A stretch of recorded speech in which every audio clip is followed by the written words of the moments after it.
खुदा ये क्या तुमने किया? मैं कैसे जवाब दूं इन बच्चों को? मैं कैसे जवाब दूं उन बहनों को जो यहां तफरी के लिए आए थे, सैर के लिए आए थे, और आज मैं लाशें लेकर इनके हवाले कर रहा हूं। सिक्योरिटी फोर्सेस के, आर्मी के, पैरामिलिट्री फोर्सेस के, पुलिस के जवान मारे गए। कश्मीर के हालात ठीक हो जाएं। नमस्कार, मैं हूं आपके साथ नम्रता। कांग्रेस के राज्यसभा सांसद गुलाम नबी आजाद का जल्द ही कार्यकाल खत्म होने वाला है। ऐसे में मंगलवार को उनके लिए राज्यसभा में विदाई सत्र रखा गया था, जिसके तहत सभी सदस्यों ने उनके लिए विदाई भाषण दिया। इसी दौरान पीएम मोदी भी जब गुलाम नबी आजाद के लिए विदाई भाषण दे रहे थे तो एक घटना का जिक्र कर उनकी आंखों में आंसू आ गए, जिसके बाद पूरे सदन का माहौल भावुक हो गया। विपक्ष की कुर्सी पर बैठे खुद गुलाम नबी आजाद भी सदन में इमोशनल नजर आए। पीएम मोदी के भावुक कर देने वाले भाषण के बाद कांग्रेस नेता गुलाम नबी आजाद ने भी अपना भाषण दिया। इसी दौरान उन्होंने ये भी बताया कि वो कौन सी घटना थी जब वो फूट फूट कर रोने लगे थे।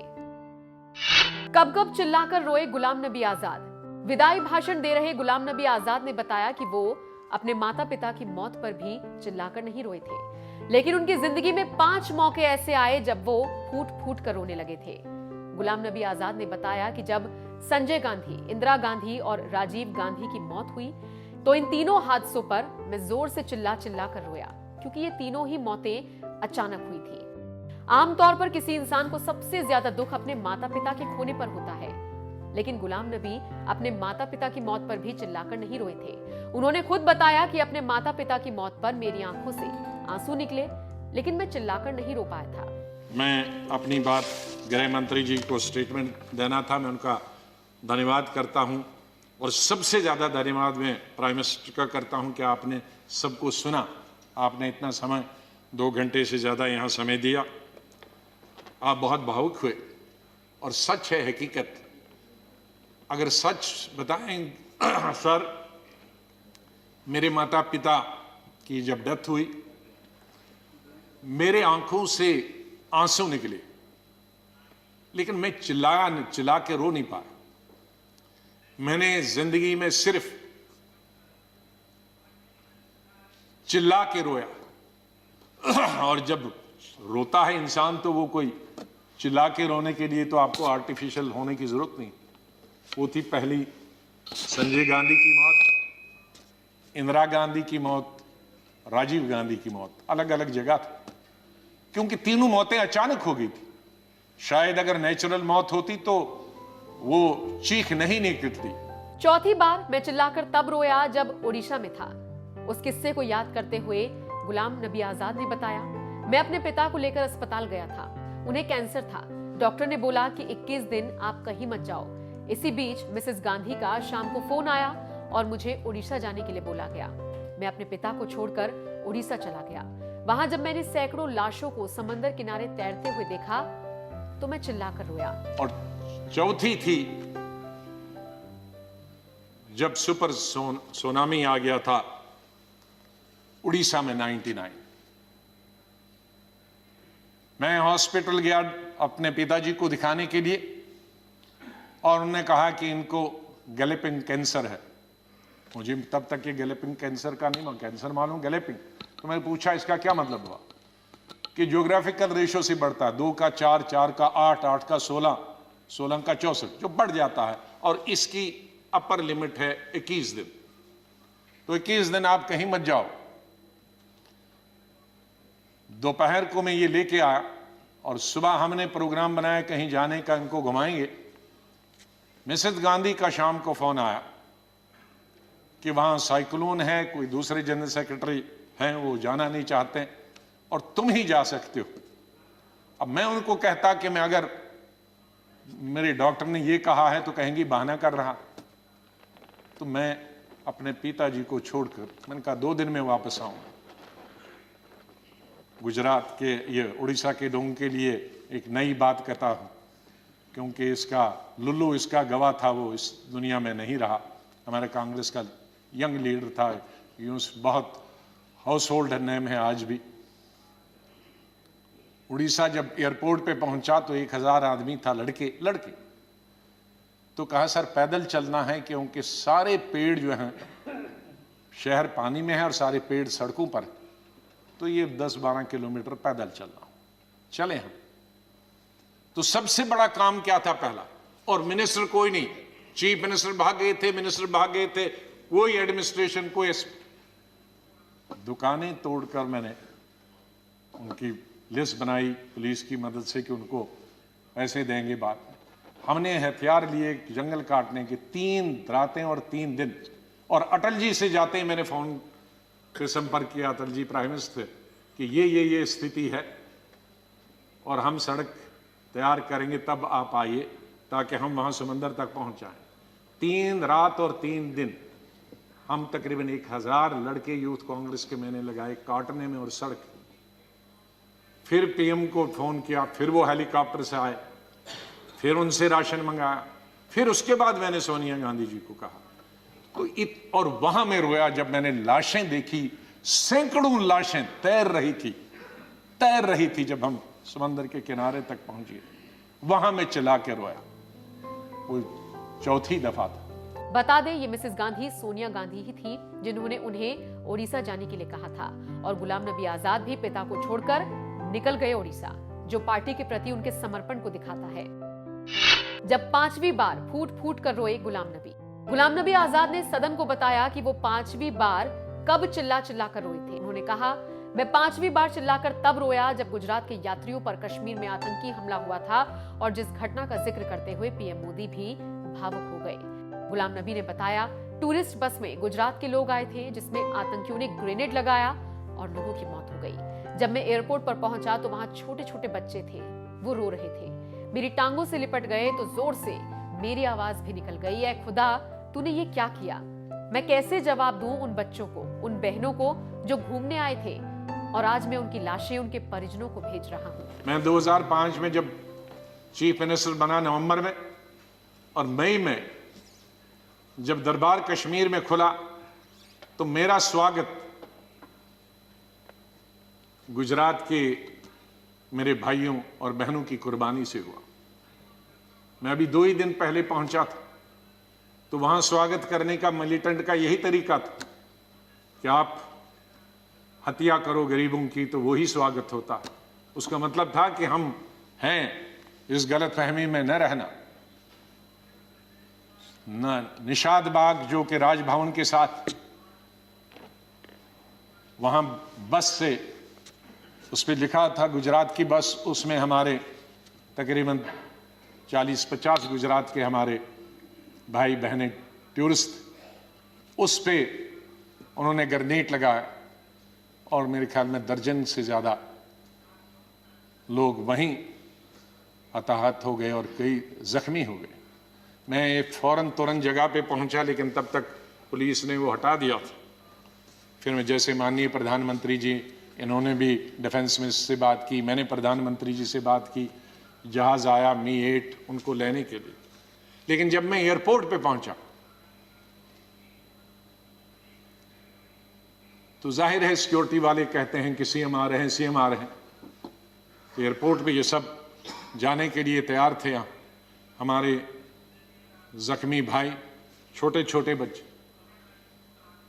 तो जब मैं एयरपोर्ट पे पहुंचा तो इन बच्चों ने, जिसका किसी का पिता मर गया था, किसी की मां मर गई थी, वो रोते रोते मेरे टांगों से जब लिपट गए तो मैं जोर से मेरी आवाजें निकल गई, ए खुदा ये क्या तुमने किया। मैं कैसे जवाब दूं इन बच्चों को, मैं कैसे जवाब दूं उन बहनों को जो यहां तफरी के लिए आए थे, सैर के लिए आए थे, और आज मैं लाशें लेकर इनके हवाले कर रहा हूं उनके माता पिता की। तो ये भावुक होने की जरूरी बात है। आज हम ये अल्लाह से, भगवान से यही दुआ करते हैं कि इस देश से मिलिटेंसी खत्म हो जाए, इस देश से आतंकवाद खत्म हो जाए। राज्यसभा में ये दर्दनाक किस्सा साझा करते हुए गुलाम नबी आजाद की आंखें भर आई और उन्होंने आंसू पोंछते हुए कहा, मैं बस यही दुआ करता हूं कि इस देश से आतंकवाद खत्म हो जाए। जम्मू कश्मीर के मुख्यमंत्री रह चुके गुलाम नबी आजाद ने इस दौरान घाटी में कश्मीरी पंडितों पर हुए अत्याचार को भी याद किया और बताया कि जब वो कश्मीर में चुनाव लड़ते थे तो उन्हें सबसे ज्यादा वोट कश्मीरी पंडितों के ही मिलते थे। गुलाम नबी आजाद ने आखिर में सदन में बैठे सभी सांसदों के लिए एक शेर पढ़ा, जब आएगी याद तो बरसों नहीं आएगी, मगर जब याद आओगे तो बहुत याद आओगे। और इसी शेर के साथ उन्होंने अपना भाषण खत्म किया। लेकिन ये शेर मैं बोलना चाहता हूं मेरे कश्मीरी पंडित भाइयों और बहनों के लिए। जब मैं कश्मीर में पढ़ता था तो सबसे ज्यादा वोट में यूनिवर्सिटी में जब जीत के आता था तो कश्मीरी पंडित मेरे सबसे ज्यादा लड़के लड़कियां वोट देते थे। बहुत सारे लोगों को मालूम नहीं कि कश्मीर में लड़कियां हिंदुस्तान के मुकाबले में सबसे ज्यादा, जम्मू में नहीं कश्मीर में, जिस वक्त मैं एमएससी कर रहा था तो साइंस में तकरीबन 50% लड़कियां होती थी और आर्ट्स में 90%।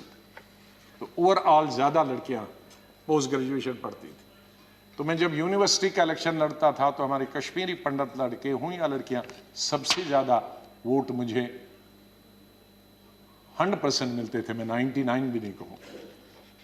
दोस्त हैं आज वो बिखरे हुए। मुझे बहुत अफसोस होता है जब मैं उनसे मिलता अपने क्लासमेट्स। ये उन कश्मीरी मेरे भाई पंडितों के नाम जिनके जो घर से बेघर हो गए, उन कश्मीरी बेवाओं के जो बेवाएं हुई हैं और बच्चे हुए और जो वहां से बिछड़ गए, उनके लिए शेर अर्ज करता हूं। गुजर गया, और ये हमारा जो आज मुद्दत खत्म हुई इसके लिए भी कह सकता हूं। गुजर गया वो जो छोटा सा एक फसाना था, गुजर गया वो जो छोटा सा एक फसाना था। फूल थे, चमन था, आशियाना था। गुजर गया वो जो छोटा सा एक फसाना था। फूल थे, चमन थे, था, आशियाना था। न पूछ उजड़े नशे मन की दास्ता। घोंसला उजड़ गया। न पूछ उजड़े नशे मन की दास्ता। न पूछ थे 4 तिनके मगर नाम आशियाना तो था।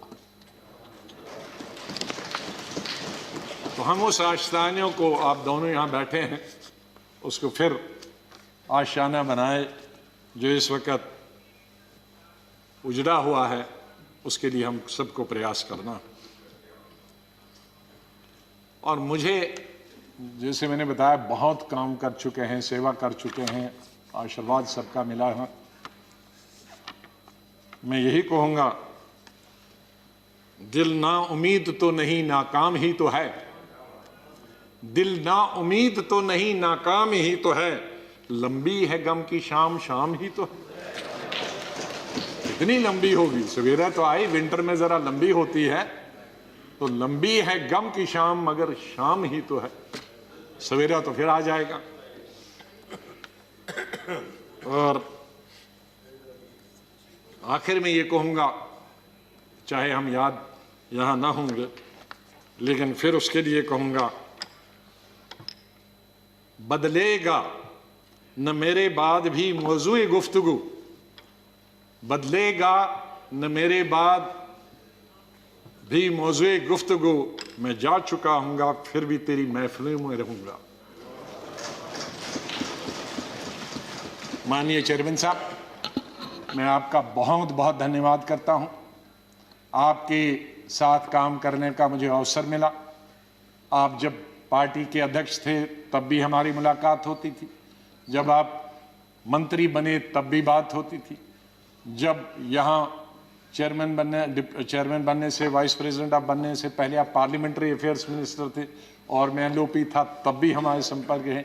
लेकिन जिस तरह का आशीर्वाद, जिस तरह का प्रेम, जिस तरह का प्यार आपका चेयरमैन के तौर पे मिला और वो जो गाइडेंस मिली, उसके लिए मैं हमेशा ऋणी रहूँगा। धन्यवाद करता हूँ उसके लिए, और आपके स्नेह और प्यार के लिए मैं हमेशा धन्यवाद करता हूँ। माननीय प्रधानमंत्री जी, कई दफ़ा टोका टोकी हुई, और आपने कभी बुरा नहीं माना। एलओपी के वक्त में बड़ी बड़ी लंबी स्पीचें आपकी हुई, मेरी हुई, खास करके राष्ट्रपति के अभिभाषण पर। उसमें लंबी तकरीर होती थी, कभी हम कुछ एलओपी की जिम्मेदारी करते थे, लेकिन आपने व्यक्तिगत तौर पर उसे कभी अपने खिलाफ नहीं लिया। हमेशा भी आपने पर्सनल कॉन्टेक्स्ट को और पार्टी की जो जिम्मेदारी है उसको दूर रखा। कभी ईद हो, दिवाली हो, बर्थडे हो, उसमें बराबर आपने कभी भी कमी नहीं की फोन करने की। सबसे पहले या तो मेरी पार्टी प्रेसिडेंट का आता था या आपका आता था। दो आदमियों का तो अनिवार्य, हमारे प्रधानमंत्री और कांग्रेस प्रेसिडेंट मिसेस गांधी। और आपने हमेशा बताया कि कभी अपनी स्टेट के बारे में हो और कोई काम हो तो मुझे आप कभी भी बताना।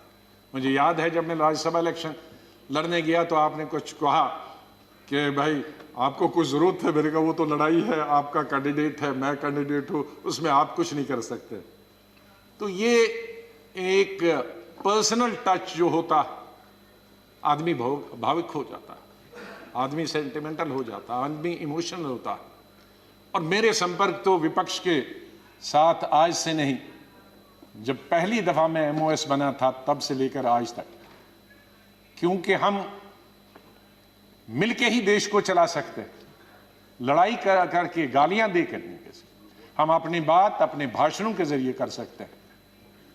मैं आपका बहुत धन्यवाद करता हूं। मैं माननीय डिप्टी चेयरमैन साहब, मेरे यहाँ हम बेंचमेट रहे, वो हमेशा मुझे याद रहेगा। बहुत सिंपल आदमी है, स्ट्रेट फॉरवर्ड है।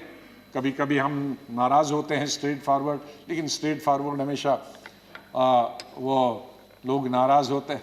और शरद पवार जी से लेकर और यादव जी से लेकर और सब लोग हमारे लीडरों का तो मैं बहुत ही धन्यवाद, सब लेफ्ट राइट एंड सेंटर, नाम क्यों कि कुछ लूँगा तो बहुत सारे हमारे साथी नाराज होंगे। तो चेयरमैन साहब से लेकर और प्रधानमंत्री जी से लेकर, मैं सेक्रेटरी जनरल साहब का कैसे और सेक्रेटरीट का कैसे धन्यवाद कर सकता हूँ, मुश्किल है करना, क्योंकि इनका सहयोग मिला बहुत हमेशा। हर वक्त जब भी हमने कुछ चाहा इंफॉर्मेशन पार्लियामेंट की या कोऑर्डिनेशन के बारे में आप तक पहुंचने की बात की, तो सेक्रेटरी जनरल साहब ने और सेक्रेटरीट ने हमने हमेशा हमारी मदद की है। और आखिर इस शेर से मैं आपसे विदाई लेता हूं, और इंशाल्लाह हम मिलते रहेंगे, चाहे यहाँ नहीं मिले लेकिन आगे एक दूसरे के पास आ जा सकते हैं। नहीं आएगी, मैं आप लोगों से बोल, नहीं आएगी याद तो बरसों नहीं आएगी, मगर जब याद आओगे तो बहुत याद आओगे। धन्यवाद गुलाम नबी जी।